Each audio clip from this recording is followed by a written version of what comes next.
And now it's time for Guerilla Roundup. They'll let you know what happened overnight when things transpire you whilst you sleep. Right there in the loop you keep. So, welcome to day 3 summary from Guerilla Roundup of what went on at Mount Manganese today. I'm joined today by a man who has every right to be totally exhausted by now, Jacob Jaffa or Jaffa? Jacob Jaffa. Jaffa. I watched too Jaffa. much Stargate, I think. I talk about of the Jaffars. And thank you very much for staying out of bed long enough to do this, because I know that your pillow beckons you, Jacob. So what I'd ask you to start off with is a very brief summary of what happened today with a score at the end of it, if we can. Well, the brief summary is absolute madness. So there was a period in the morning where Neil Wagner was just clobbered all round the ground by Harry Brook and Ollie Pope, particularly bowling repeatedly short without really any plan. It then all quietened down for a bit before the what Richard termed the din-dins break. Um, it just really quietened down. It was not very Bazball. It was very slow, kind of traditional attritional Test cricket, as England lost a couple of wickets, and then they were polished off after din-dins, and then again all hell broke loose as Stuart Broad, as he does, went on one, bowled 4 people, took 4 for 15, and Robinson also chipped in with the wicket of Henry Nicholls. So New Zealand were left 63 for 5 at the close, needing 331 runs to win. They've got 2 days to do it, but it's just the wicket. 331 more runs to win, yes. Yeah, it's just the rest of the wickets, and yeah, God, it's a bit mad. It is a bit mad. Thank you for that. So, from your point of view, I know you've had to dip in and out a little in terms of just staying sane and with a little bit of rest. But what's your gut feel about today, about basically the state of the two sides as a result of what we've seen? Well, just near the end, actually, when I was on socials, Katie came in with quite an interesting tweet, which was that even though the scores in the first innings have been relatively even, the match didn't feel particularly even. And I think I agree with that. It always felt to some degree, except, outside of Blundell making his 100 in the first innings, it always felt like England were in control ever since New Zealand lost those early wickets, which they then lost again in the second innings. It just feels like they've been playing catch up, and such is the Bazball effect that when you play the game at such a rate, everyone's catching up to you. Yes, yeah. Well, that's a really good point, because it gets in everybody's heads, doesn't it? Yeah, absolutely. I mean, the problem that you face, and we saw this with Neil Wagner, is you know, you, So in just test. just Sorry. describe a bit of what happened with Neil Wagner. He bowled So 11. He bowled pretty well 11 overs straight from the beginning of the innings, I think. And what were they like? they were all very short. Neil Wagner basically dug it in halfway down on a fairly lifeless pitch as the ball got softer and softer. He started really at the wrong end with the wind direction, meaning that England could just kind of Ollie Pope did it a couple of times. He just basically took the long handle to it, and the wind sent it sailing over the boundary for 6. And then Wagner switched ends, but it became so predictable that by the end, Harry Brook was just able to back away and slap him through extra cover, even though it was on the wider leg stump line.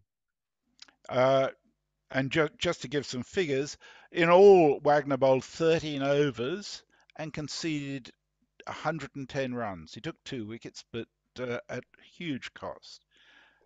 For me, that period of Wagner bowling really short and Brook and others being able to smash him around was the moment when New Zealand really lost this game. Southey obviously was doing it with Southey's permission. And it was as if they thought, well, we can buy a wicket with the short ball at some stage, no matter if it costs a bit. Well, it costs a hell of a lot of runs.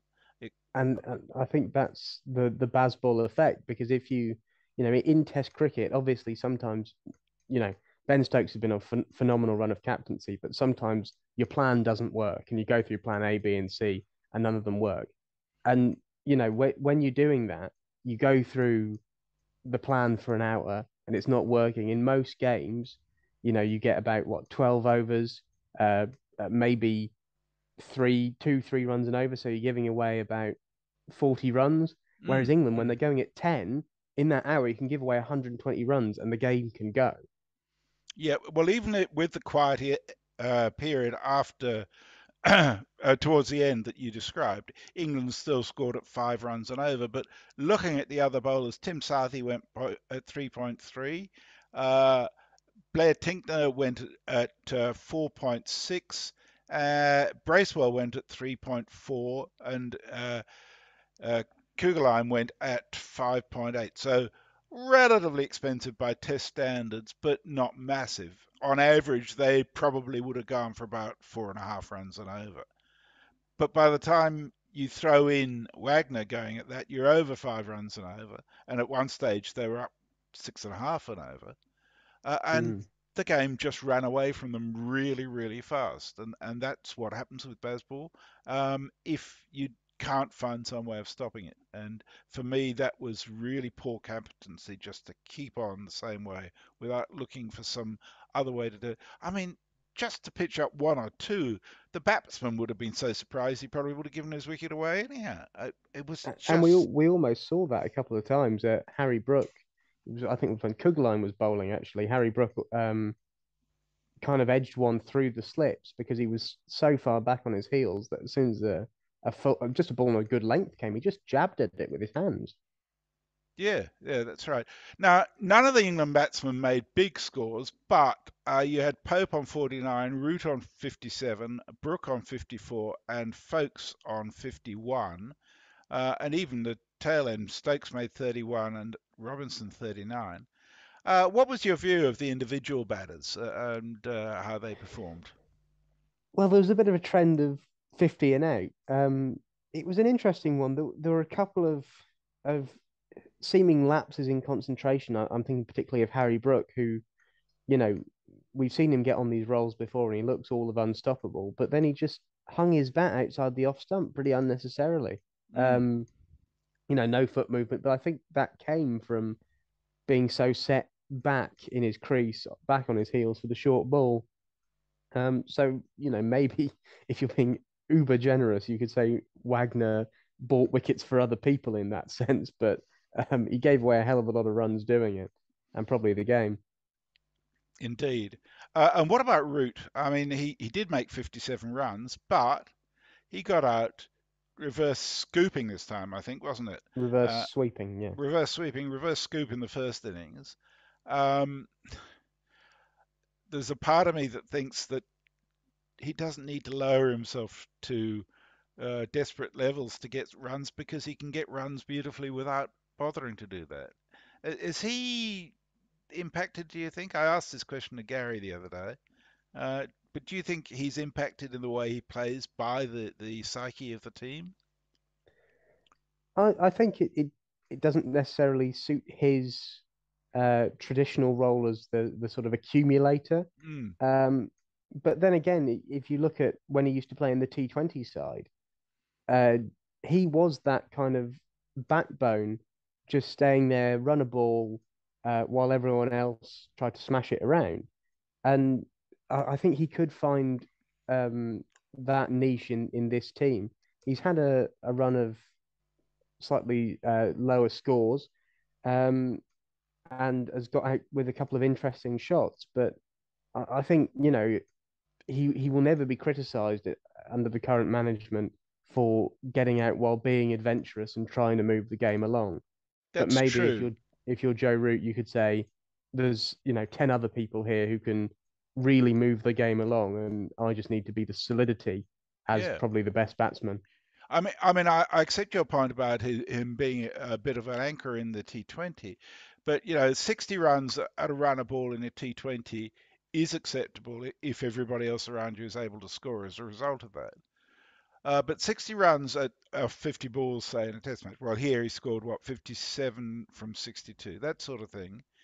Uh, when you could actually end up with 100 off 70 or sorry, 100 off 120 or something like that, um, it's not the same. I know the pace of the game is such that it hasn't proved to be an issue, but I think when you come, say, to face Australia, he doesn't want to be in a position where he's doing that sort of thing. He really needs to be the Joe Root that Joe Root can be, if you know what I mean. Yeah, I think that's probably quite fair. And we're 11 test matches into Bazball. It may just take a time for Yeah, the pendulum to swing back to the center and him to really find his kind of his way again. But even when he's out of form, he's still making some decent scores and 50s and playing attractively. So I don't think Joe Root will be out of form for long. yeah, I think that's a very solid prediction myself. As far as the bowlers are concerned, we've got stuck in a bit to them, but the one person I thought did bowl reasonably well was Michael Bracewell. His spin was quite good, I thought. He only went for 3.5 and over, took 3 wickets. I was pleasantly surprised by that, to be honest. And some important wickets as well. He had Stokes stumped and he had Root reverse sweeping, and then I think his other one was Leach, who can be stubborn. Um, so yeah, he bowled nicely. He bowled with good flight, some decent drift. The turn was there, even if it was a little slow. I think the key for Jack Leach is that Bracewell was at his best when he was bowling quite slowly on this pitch, giving it lots of air and letting the ball do the work rather than trying to maybe in if it was a harder pitch, say in Australia, where you try and dig it in a bit more and overspin it more. Um, Bracewell was getting a little more side spin, a little more drift, and just a little more loop, which Yeah, is the way to go. yeah, definitely. Now, New Zealand batted for 2 hours, got in a full 23 overs, which is amazing. 63 for 5 at the end of it. So, yeah, some excuse in terms of the wickets. Uh, but I think it's fair to say Anderson bowled well. Robinson was okay. But Stuart Broad, talk about that a bit. Well, first of all, it was a complete inversion of the first innings where Robinson was the pick. Broad was probably at the bottom of the bowlers, and Anderson, as ever, just bowled well. But now it's switched around Anderson, the fixed centre point, and Broad was just sublime. Every time, we start to wonder. I read an article the other day, and it inevitably asked the question: does Broad still fit into the team as a first choice with Robinson emerging? The Anderson Broad partnership, where does that go? Broad, immediately did as he always does, bounced back, got on one of his rolls, um, and he just demolished the New Zealand top order. All of them, other than Henry Nicholls, were bowled. Most of them were bowled middle stump, nip backers through the gate. It was beautiful bowling and a sustained spell of pressure over at least the first 8 overs of his 10 over spell. Yeah, yeah, he was superb. I mean, he's just going to keep on going on if he can keep doing that. Um, so the couple of stats today that are of some significance uh, in terms of bowling.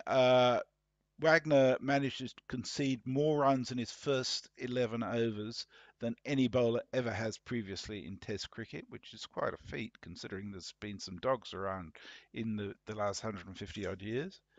And Anderson and Broad broke the record for the number of wickets taken by a pair playing in the same game. They reached 1,002. Well, they're probably up to 1,004 by now. So that's pretty bloody impressive all round. As far as off-field stuff's concerned, I have to say the gorilla of the day for me was our friend Hattie, who shares. She and a friend, I may get this slightly wrong, who share birthdays with McGrath and Warren, which is a pretty good pairing to share birthdays with. And her friend at the age of 7 months, met, I think she said McGrath at Edgbaston. She met, I think, I may have the people wrong, but the story's the same. Met Warren as a cub reporter and interviewed him when she was 20, I think, and told him about the fact they were twins. She ran into him a year later at Worcester, and not only did he remember, but he came up to her and said, "Oh, I hope you had a good 21st birthday." Now that's a pretty special story, I reckon. Uh, so yeah, it's heartwarming stuff. Um, I'm sorry, I haven't gone through and picked out a tweet of the day for today. But the other thing we did come up with was the Hendo Anxiety Index, or uh, uh, well, actually, Jason wants to call it the Hendo Index of Pessimism, so that Hendo becomes hip. Um, but we think it's quite a good measure for when a team's in its third innings as to how far they need to bat before Hendo becomes uh, not too anxious, because the last thing we want to do is create any further anxiety for Hendo. I think it's fair to say he will sleep well today because he'll feel secure that England have got this. Um, He but will sleep as well as Hendo ever does. yes, that's true. So, any other observations you want to share before we go? I just think I'm consistently amazed by how Stuart Broad reinvents himself after, some slightly dry periods. Um, it's interesting that if you look at his kind of data, he doesn't actually bowl that differently when he's taking wickets versus when he's not taking wickets. He bowls the same areas, but sometimes the stars just align, and he just gets right on it and just can tear through teams. And you'll have more consistent performers. Anderson's always been the consistent one who will take a couple of wickets for you every game, but Broad, he has that skill, which is incredibly useful. Of when he gets it right, he will blast a team out and win you a match. Yeah, I think that's exactly right. Um, so it's from your point of view as an England supporter, you must be really loving this. I'm very satisfied, yes. And I'm even more satisfied that our boys have gone over to New Zealand, may win their first Test match there since 2008, and will do Yes, it early on day 4, so I can yes, get even more sleep than I previously expected. indeed. Okay, well, thank you so much, Jacob. Just to wrap up, to thank you, our supporters, for watching this, and for our patrons for making it possible, and to encourage you to like and subscribe and share this video, and indeed to, if you'd like to support us financially, go to patreon.com/Guerilla Cricket and consider becoming a patron, or you can just make a donation through Patreon. So thank you for that. There won't be a roundup tomorrow because it's almost rounded up, but there will be a Guerilla Cricket podcast reviewing the whole test within the next few days. So thank you for that, and I'll be back with you for the first day of the second test next week. Uh, Thanks very much. Bye bye. And now it's time for Guerilla Roundup. They'll let you know